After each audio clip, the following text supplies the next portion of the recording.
Buen día, jóvenes, les doy la más cordial bienvenida a su primer cuatrimestre, al igual que la bienvenida a la escuela, la Universidad del Sureste. Bueno, mi nombre es Eduardo Jenner Escalante Cruz, estoy a cargo de la materia de estadística. Pues antes que nada, como es la primera vez que van a saber de mí, porque tal vez todavía no me vayan a ver, quizás sí, dependiendo de los que ustedes digan. Bueno, las instrucciones, ahorita por que ustedes saben que estamos en una situación complicada ya desde hace un año, es que estas 2 primeras semanas vamos a empezar con el trabajo en línea.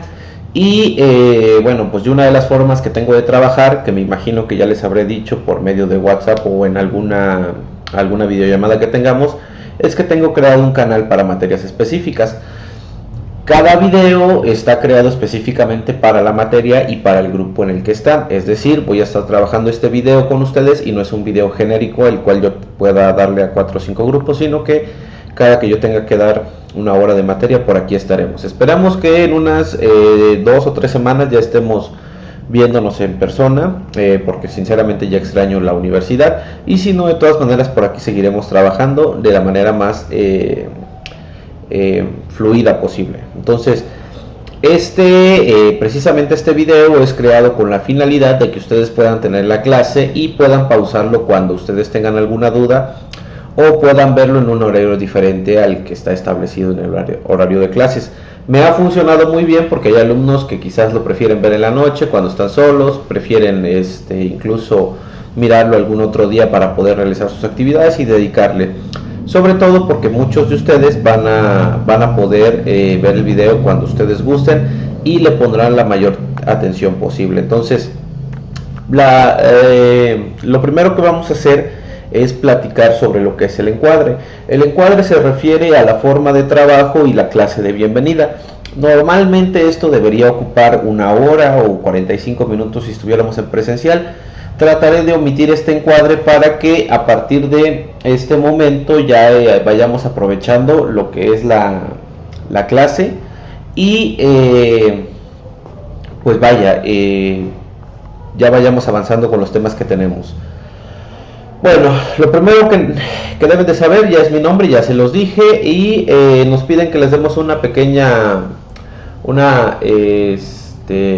como nuestro currículum, cuáles son los antecedentes que tenemos. Bueno, primero que nada ustedes deben de saber que la carrera que yo tengo es Ingeniería en Sistemas Computacionales, entonces soy un ingeniero en sistemas. Después de eso tengo la maestría en Ciencias de la Computación con especialidad en base de datos, es decir, que me gusta mucho lo de la computación, aparte del manejo de datos. Posteriormente, afortunadamente, ahorita en el mes de diciembre terminamos la maestría en educación con formación en competencias aquí en la Universidad del Sureste. Ya también tengo mi segunda maestría, esperamos que pronto ya pueda empezar el doctorado. También soy entrenador de básquetbol y de fútbol americano, en la universidad, en la UNACH, la Escuela de Derecho, y entrenador cuento con una escuela de básquetbol aquí en San Cristóbal llamada Búhos San Cristóbal. Aparte de eso, entre semana trabajo en la Secretaría de Agricultura y Desarrollo Rural, son sus siglas en SADER, donde también tengo la fortuna de ser el seccional sindical de la zona San Cristóbal. Hay muchas cosas más que realizo que no tiene caso que vayamos entrando en detalle, pero a pesar de tener otro empleo, estoy aquí en la universidad por una de las cosas más importantes, que es pasión. A mí me gusta mucho la educación, me gusta educar, me gusta ser el maestro que me hubiera gustado tener a mí en la universidad. Entonces una de las principales razones por las que estoy dando clases es porque me gusta dar clases. Entonces espero transmitirles ese sentimiento a ustedes y que esta materia les guste. Bueno, vamos con la parte de la calificación. Quizás algunos de sus maestros ya les dijeron. Voy a hacer el recordatorio. Tenemos un examen en la última semana, que sería las 6 o las 7, donde estaríamos realizando un examen con un valor del 50%. En la tercera semana tendrán que realizar un ensayo, el cual tendrá un valor del 15%. En la semana anterior al examen tendrán ustedes que hacer un mapa conceptual, que también tendrá un valor del 15%, y las tareas que vayan realizando en plataforma tendrán un valor del 20%. Entonces, todas estas actividades ustedes las van a poder encontrar en plataforma. Todas las tareas son iniciadas a partir del día sábado y terminan el día viernes antes de que empiece la siguiente clase. Es decir, que ahorita estaría yo enviando la clase del 11, entonces para el día 17 ya estaríamos cerrando las clases. Todas las tareas son enviadas en plataforma. Ustedes tienen una clave y un acceso para enviarme las tareas ahí. Por alguna razón en la que ustedes no puedan, ahí en la conexión que tenemos en mi WhatsApp, yo les enviaré mi correo electrónico para que ustedes puedan enviarme cualquier detalle. La plataforma es cerrada, es decir, si ustedes no me enviaron su tarea el último día que correspondía, la tarea ya no va a ser recibida un día posterior, porque la misma plataforma cierra ese acceso, a excepción de algunos casos que sean comentados, pero son muy raras las tareas que se reciban después de eso, para que le envíen. Normalmente es en Word o en PDF, espero no vayan a tener mucho problema con eso. Bueno, mi forma de trabajo, estamos hablando del encuadre. Yo manejo una filosofía de trabajo que tiene que ver con el aprendizaje significativo. ¿Qué es el aprendizaje significativo? ¿O a qué se refiere? Se refiere a ese aprendizaje en el que ustedes pueden aplicarlo en algo a la vida. Es decir,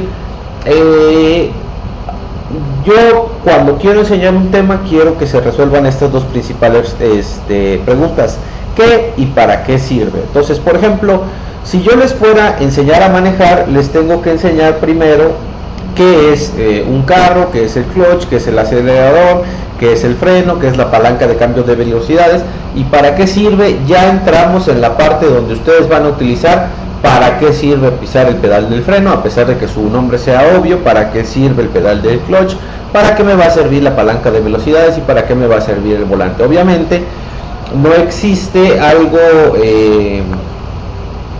tan simple como enseñarles la teoría o enseñarles a practicar un ejercicio. Por ejemplo, que yo los pusiera a trabajar del mismo ejemplo que estoy manejando yo de un automóvil, pues no tiene chiste que yo les enseñe todo, que ustedes ya sepan manejar, pero nunca hayan realizado un ejercicio o manejar en la ciudad o manejar en carretera. Entonces, ¿de qué les serviría ustedes saber de qué sirve el freno? ¿De qué les serviría que ya movieron un volante o que ya pisaron un clutch si nunca se pusieron a trabajar o nunca han salido a manejar en la ciudad? Entonces, por ahí, por esta explicación tiene que ver el aprendizaje significativo. Entonces, mucho de lo que ustedes van a ver aquí, estoy tratando de que aprendan algo y que lo puedan utilizar en su vida diaria o que lo puedan utilizar en su vida profesional, para que pues lo que aprendan conmigo o lo poco que vayan a aprender conmigo les quede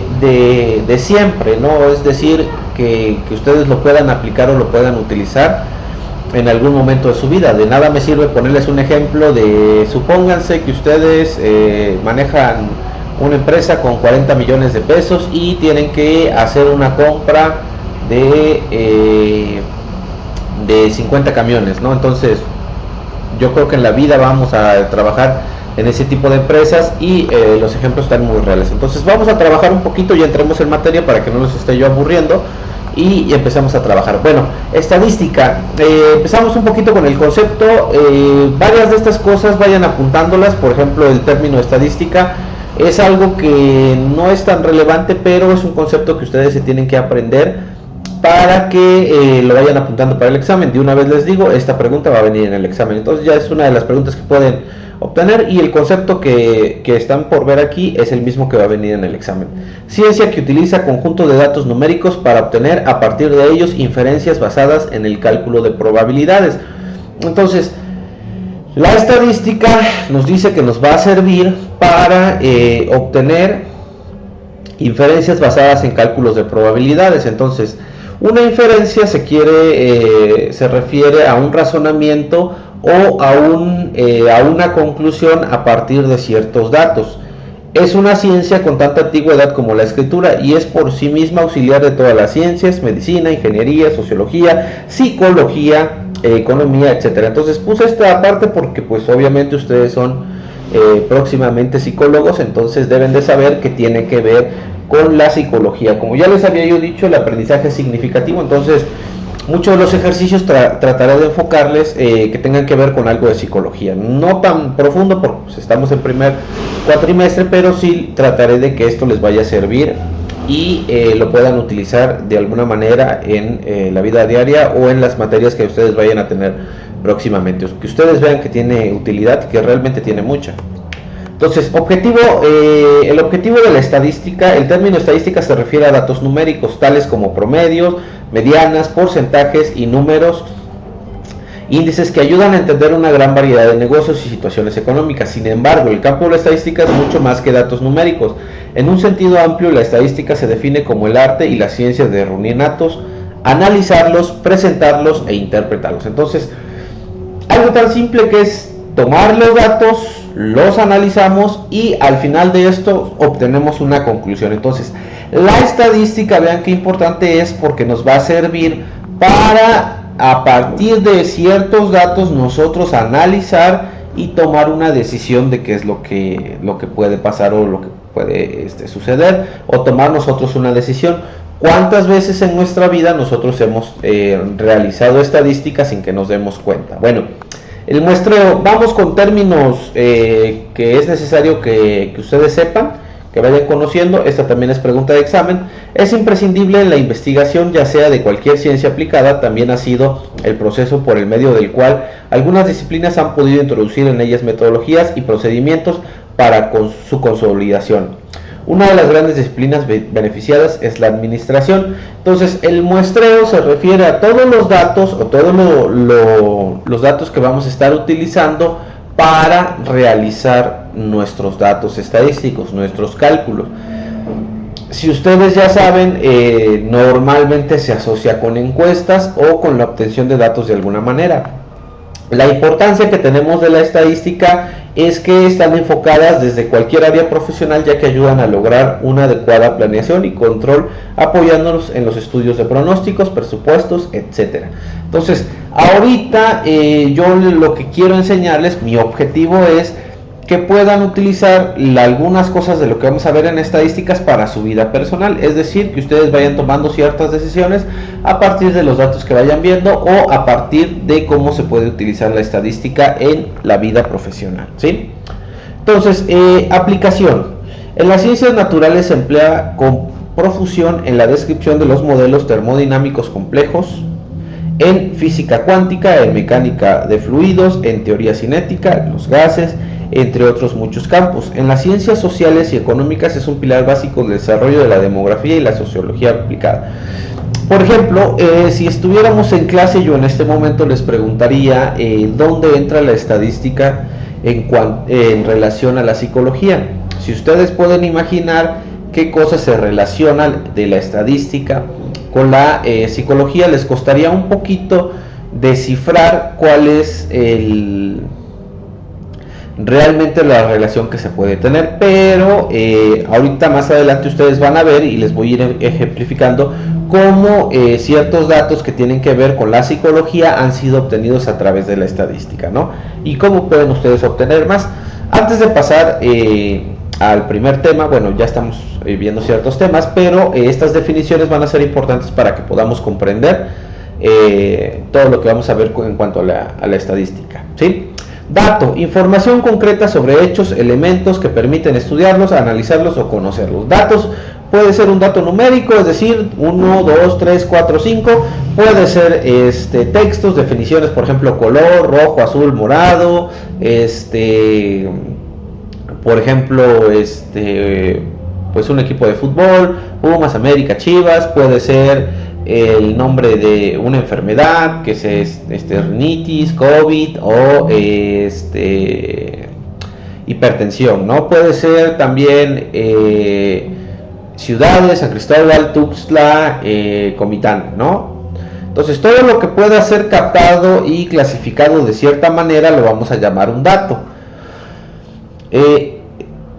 Posteriormente vamos a pasar lo que es la información. ¿Cuál es la diferencia entre un dato y una información? Por ejemplo, un dato puede ser central 4, 5, 12. Entonces, si ustedes miran, el dato es central y otro dato es 4, 5, 12, no tiene nada de sentido.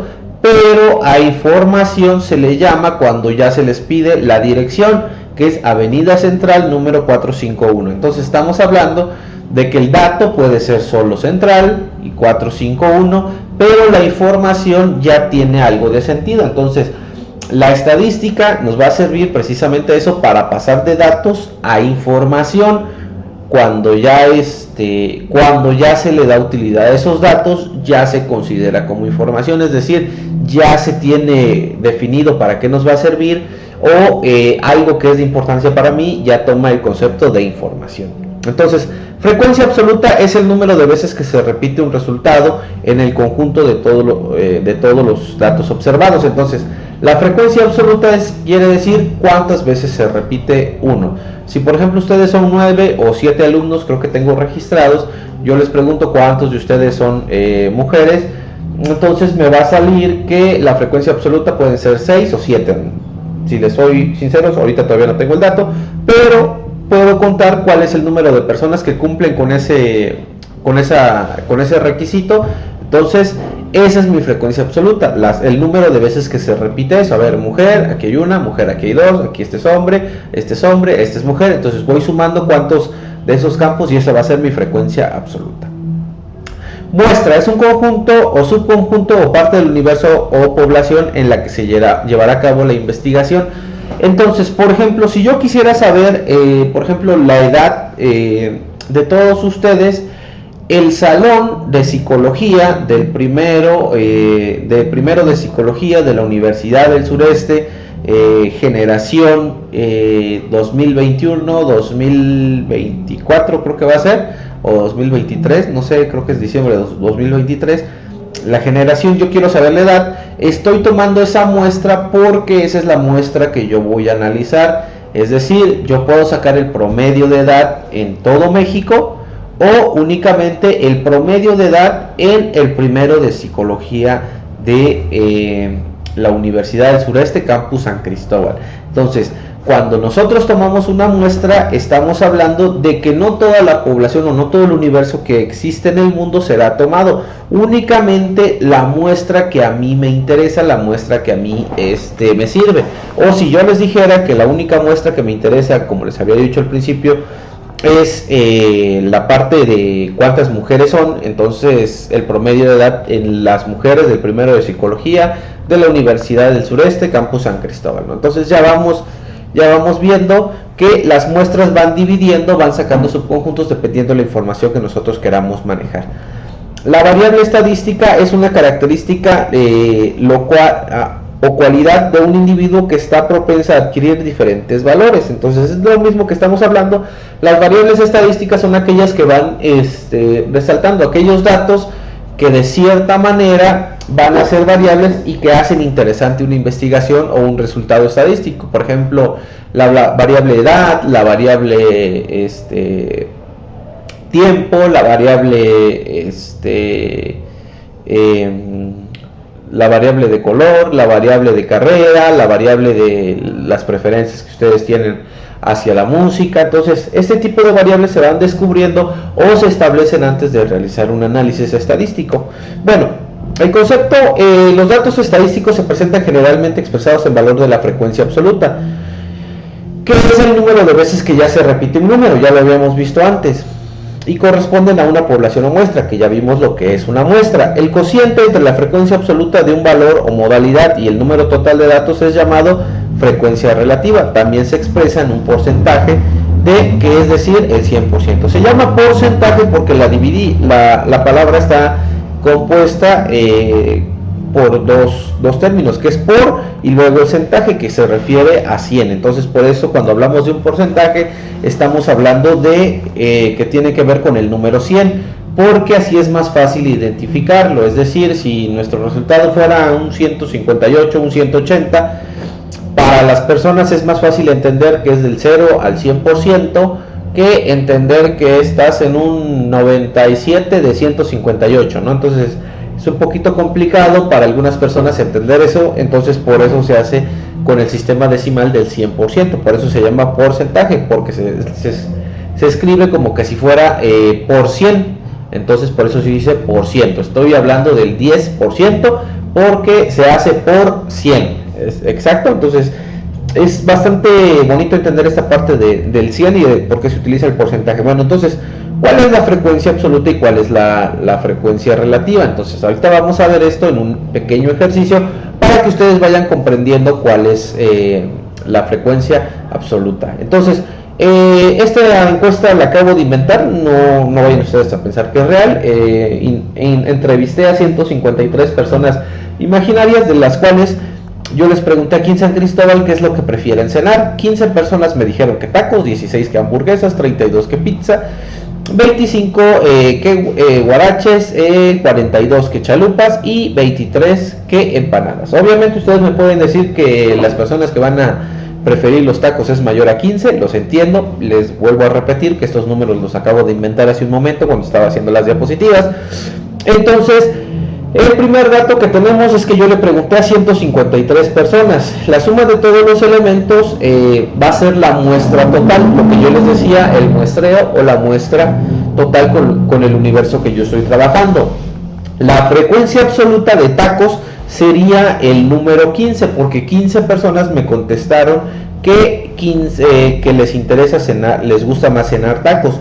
Entonces esa viene a ser su frecuencia absoluta, el número de veces que se repita. La frecuencia absoluta muy pocas veces o nunca va a representarse con decimales, es decir, 15.5 personas quisieron decir, no, sino que se van contando en números enteros, ¿sí? Entonces, ahora, en la columna donde ustedes miran que dice porcentaje, ahí se saca la frecuencia relativa, que ya ustedes aquí lo pueden ver. Regresamos a esta diapositiva donde dice que de un valor, y el número total de datos es llamado el cociente entre la frecuencia absoluta de un valor o modalidad y el número total de datos es llamado frecuencia relativa. Si a ustedes se les complica entender el concepto, no los culpo, porque a veces la estadística sí se vuelve un poquito enredada, pero es muy fácil entender la fórmula. La fórmula aquí se las pongo al ladito, que me dice que la frecuencia relativa es igual a 100 entre la sumatoria total, que son 153, y esto lo voy a multiplicar por la frecuencia absoluta. Entonces tenemos aquí el ejemplo de la primer fila, que son los tacos, que me dice que son 100 entre 153. Eso me da un total de 0.6535. Entre más decimales yo tome, que si lo van ustedes a hacer con su calculadora o con su teléfono celular, ahí les va a dar un resultado un poquito más alto. Y después de eso lo tenemos que multiplicar por la frecuencia absoluta, que es el número de veces que se repite. Ese 0.6535 lo pueden guardar para volver a utilizarlo con todos los demás. Es decir, que ya tenemos este 0.6535 por 15, me da como resultado un 9.80, que expresado estadísticamente me quiere decir que un 9.8% de la población prefiere cenar tacos. Si nosotros quisiéramos analizar esta tabla, me diría que el 27.45% de las personas prefieren chalupas. A pesar de que es 42, por eso se utiliza el término de 100, porque es más fácil entender un 30% a que decir que es 42 de 153, que es similar, pero no todos llegan a comprender. Es más fácil entender a través de números como el 100. Entonces me dice que aquí el 100% un 27% de las personas prefiere lo que son las chalupas. Recuerden, esta encuesta es inventada. Las siguientes ya trabajaremos con cosas más reales. Entonces yo puedo interpretar que de una de cada 3 personas que yo entrevistaba me estaba diciendo que va a preferir las chalupas, y que por otra parte, en esta parte donde dice pizza, que es un 20.92, que lo podemos interpretar, el 20% representa la quinta parte del 100%, es decir, una de cada 5 personas me estaba diciendo que pizza. Y por otro lado, la hamburguesa y los tacos, que representan un 9.80 o un 10.46, me están queriendo decir que una de cada 10 personas prefiere o tacos o hamburguesas. Los porcentajes son muy relativos y son muy subjetivos, pero nos sirven de mucho, porque nos podemos dar idea de cómo va a funcionar algo. Ya próximamente en la semana 2 o en la semana 3 les pondré una actividad en donde ustedes tendrán que tomar una decisión a partir de las encuestas que se estén realizando o que ustedes vayan a realizar. Entonces, lo primero que quiero que apunten o que tomen en cuenta es esta tablita, ya que la primera tarea tiene que ver con esto, que ya lo vamos a ver en unos 10 o 15 minutitos más, que es obtener la frecuencia absoluta, es decir, contar el número de veces que se repite o que es tomado este dato, y la frecuencia relativa. Vamos a aplicar esta fórmula donde vamos a dividir 100 entre el número total de datos que tengamos y lo vamos a multiplicar por la frecuencia absoluta. Es una tabla sencillita que quizás ya la han hecho en secundaria o en preparatoria. Entonces ahorita ya le vamos a enfocar un poquito más en lo que es la psicología.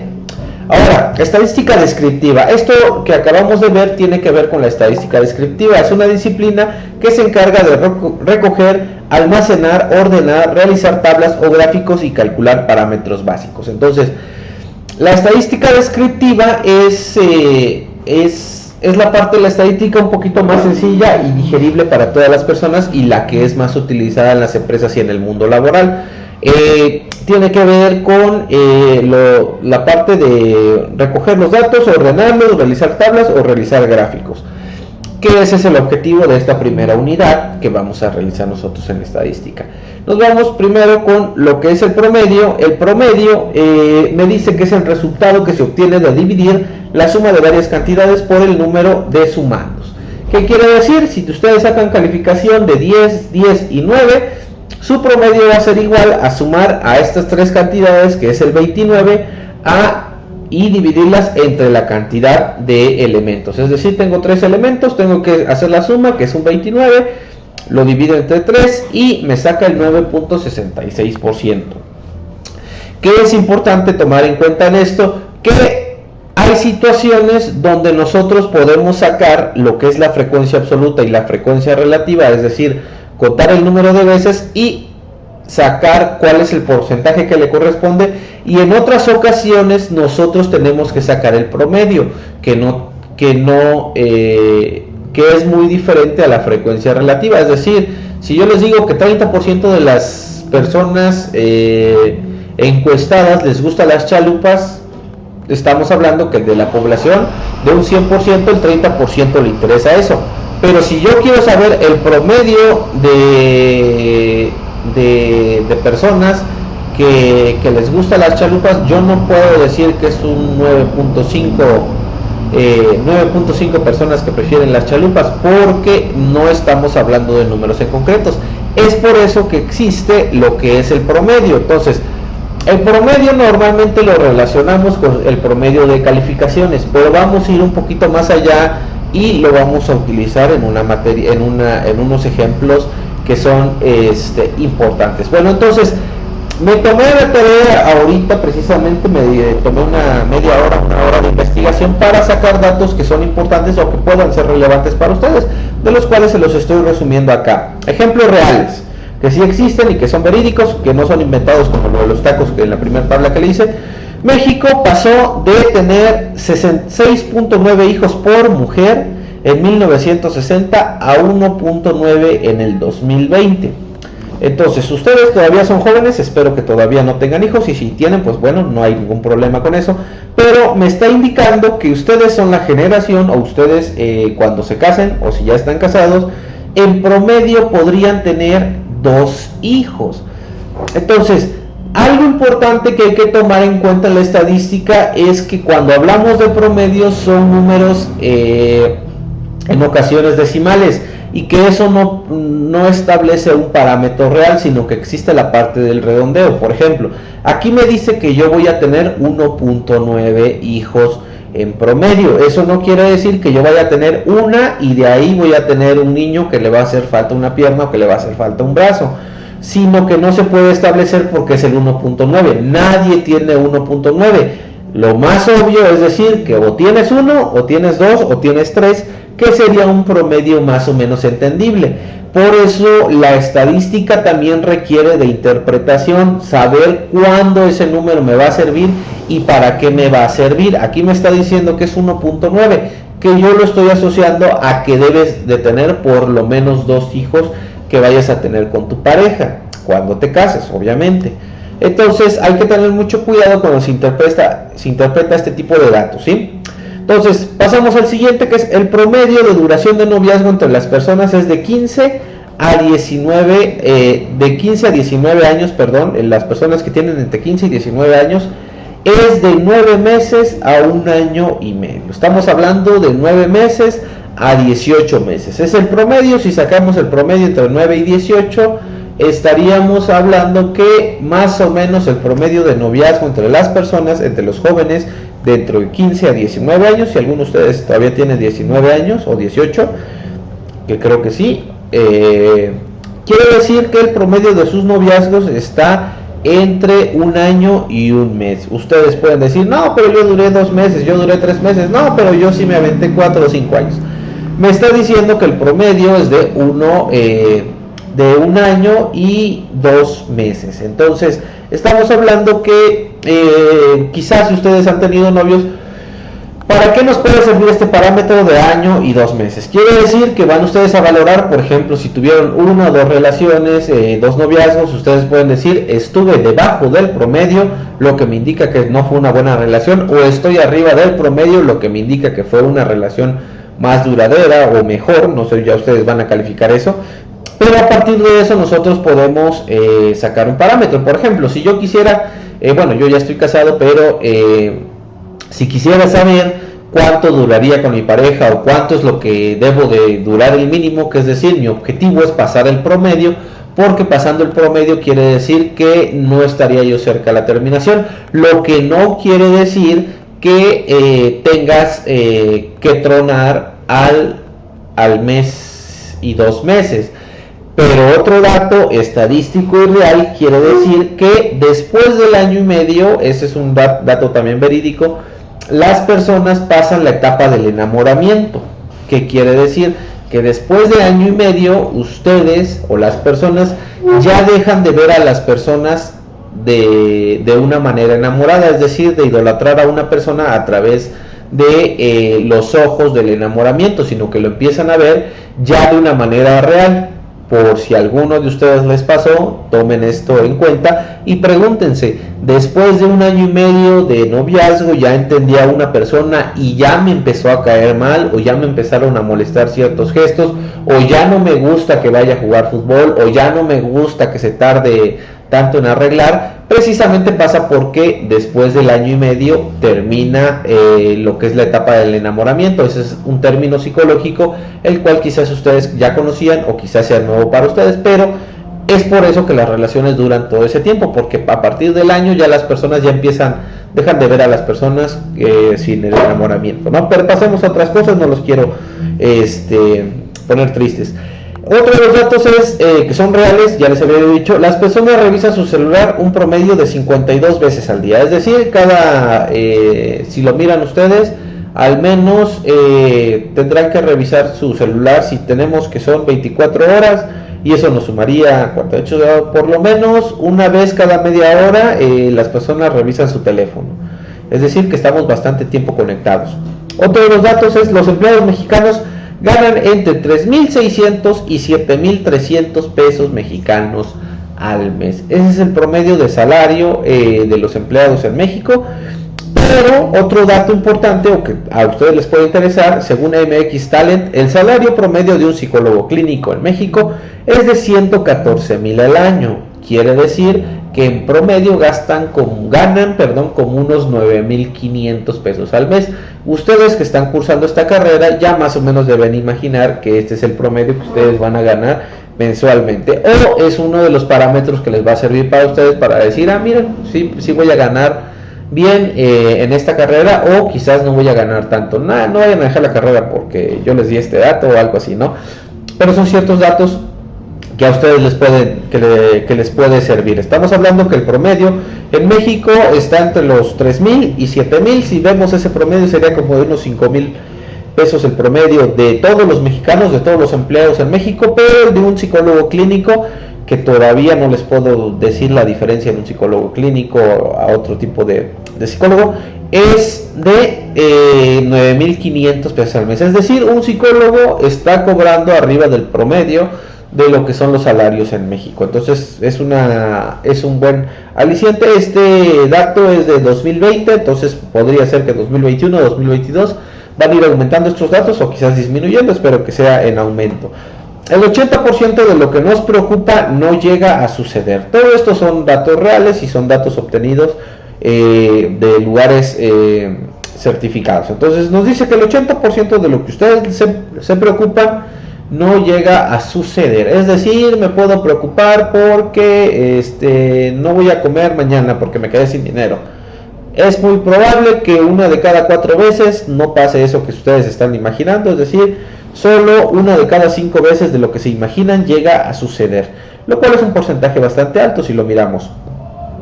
Cuantas más opciones tenemos de elegir, menos satisfechos estaremos con nuestra elección.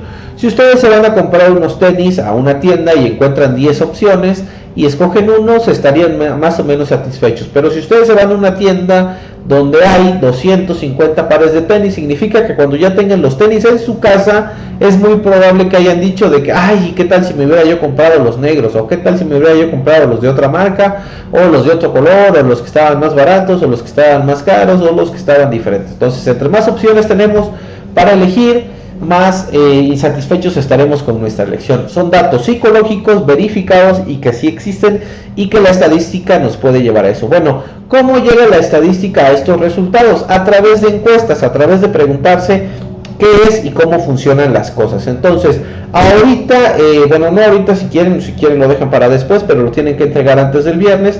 Van a realizar una pequeña encuesta con sus amigos, el mínimo es 20, pueden hacer a 21. Dentro de esos amigos ustedes pueden incluir a sus familiares para que no tengan que mandar tantos mensajes. Le pueden preguntar a sus familiares. Bueno, les presento los trastornos psicológicos más conocidos en el mundo. Estos son los que se presentan más. Entonces ustedes les van a preguntar a esas personas de qué es lo que ha sufrido últimamente o la última vez, cuáles de esos trastornos han sufrido. Si alguno de ustedes con este encierro que hemos tenido ha sufrido de ansiedad, de agresividad, es decir, que hayan buscado algún pleito, que le hayan gritado a alguien, que hayan tenido una reacción bipolar de su comportamiento, o que hayan estado en depresión, que es muy diferente a la ansiedad. La ansiedad es estar preocupado por lo que va a pasar, y la depresión es estar muy triste, un estado muy de desánimo muy alto en cuestiones. Si alguien les va a ir contestando a ustedes, o si han tenido mucho sueño, es decir, si conocen, ay, es que tengo ganas de dormir o no me quiero levantar, también es un trastorno.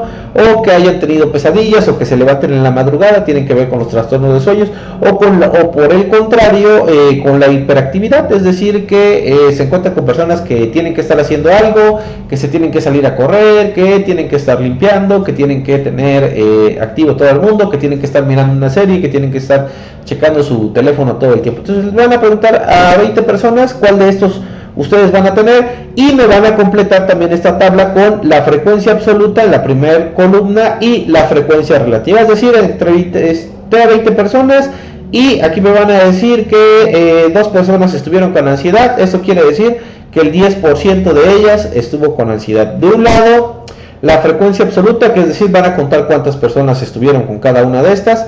Y por aquí me van a hacer la operación del porcentaje que ya les expliqué en esta diapositiva. Aquí, esta es la misma tablita, nada más que esto ya va a ser con datos reales. ¿Cuántos de sus familiares o sus conocidos han pasado por esto? Y ustedes se pueden imaginar cuando me envíen la tarea qué es lo que va a tener o qué es lo que va a pasar. Ustedes pueden hacer sus pronósticos de que la mayor gente va a decir que depresión, o la mayoría de las personas van a decir que el sueño. Ya lo veremos en sus tareas. Les pido por favor que hagan estos datos reales, porque por ser estadística también me puedo dar cuenta cuando los datos son inventados. Ahorita no les voy a decir cómo, pero sí me puedo dar cuenta cuando los datos fueron inventados y cuando fueron obtenidos de manera real, ¿sí? Por otra parte, la segunda tarea, que es sencilla, no se vayan a preocupar que es mucha tarea la que les voy a dejar, es el promedio. ¿Cuántos tacos comes cuando sales a cenar? Entonces le van a preguntar esta vez a 10 personas. Pueden ser las mismas de su familia, pueden ser algunos de sus amigos, pero en este caso el mínimo es 10. La tabla anterior son a 20 personas que tienen que incluir su encuesta, y en esta tiene que ser a 10 personas. vas a realizar una encuesta y le vas a preguntar a 10 personas cuántos tacos piden al salir a cenar. Obtén el promedio. Una vez obtenido el promedio, establece si estás arriba o abajo del promedio con tu respuesta. Por ejemplo, les puedo dar que entrevistaron a 10 personas y el total les dio 43, entonces es 4.3 tacos en promedio, y ustedes me van a decir, pues saben qué, profe, yo me como 5, estoy arriba del promedio, las personas deberían comer más o deberían probar los tacos en tal taquería. O, por ejemplo, yo como 2 tacos y el promedio me salió 10, quiere decir que estoy comiendo muy poquito o que no soy mexicano o no soy chiapaneco. Entonces ustedes me van a dar esas dos respuestas. Quiero saber entre sus conocidos cuál es el promedio de tacos que se comen cuando salen a cenar. Y ustedes van a establecer el parámetro si están arriba o debajo del promedio. Todo esto obviamente lo van a enviar en un formato PDF o en un archivo de Word en plataforma. Si tienen alguna duda o algún problema, pueden comunicarse conmigo ahí en el teléfono de WhatsApp para que yo pueda resolver sus dudas. Y abajito de esta tabla ustedes la pueden poner esta encuesta que ustedes hicieron, diciendo cuál es el promedio, cuántos tacos se comen cada uno y si están arriba o debajo del promedio. No me queda más que despedirles, espero que no se les haya hecho pesada la clase y que a partir de ahora puedan utilizar esta estadística como se las he mencionado hasta el momento. Muchas gracias y estamos en contacto.